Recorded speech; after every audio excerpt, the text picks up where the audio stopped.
Leader to leader, I see you. Now let's talk. Real talk.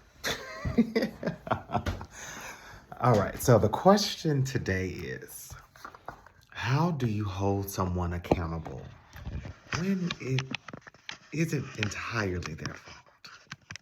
Okay, and this is something that the books don't tell you about, not even my own.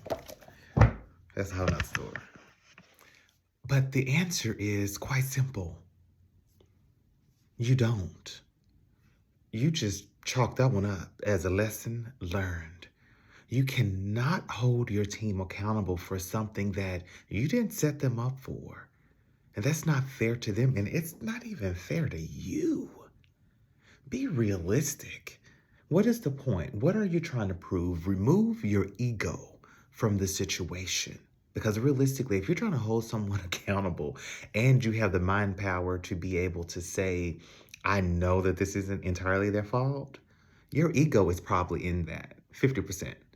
And if it's not your ego, it's probably your manager or your upper leadership that is trying to push this narrative. And in both of those situations, let me respond. Number one, if it is you and it's your ego, it's time to put that thing in check. Stop where you are. Stop while you are ahead.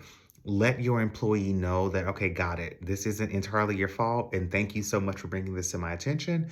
Now let's build a better system together so that the next time this excuse won't happen. And more importantly, we'll be more successful.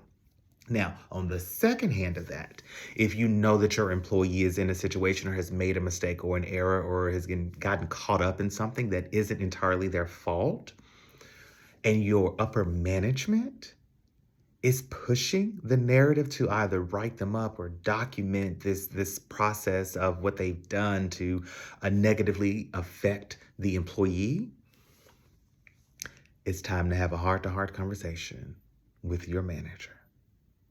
Now, manager Sally, or John, this is what I've seen. This is what I know. Helen didn't do that on her own. We set her up for failure. We need to correct this. Now, I do recognize that all managers are not self-aware enough to be able to step up and take ownership. Sometimes that means you may have to fall on the sword yourself to say, you know what, Sally, John, I'll take the blame for this. Blame me. But let's not blame Helen for this. Let's not do that. Give me the brunt of that and now allow me to go in to fix this situation. That's it. That's it. That's all.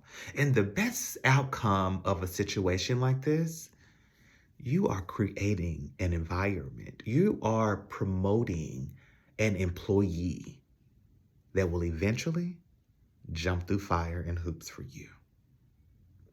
Period.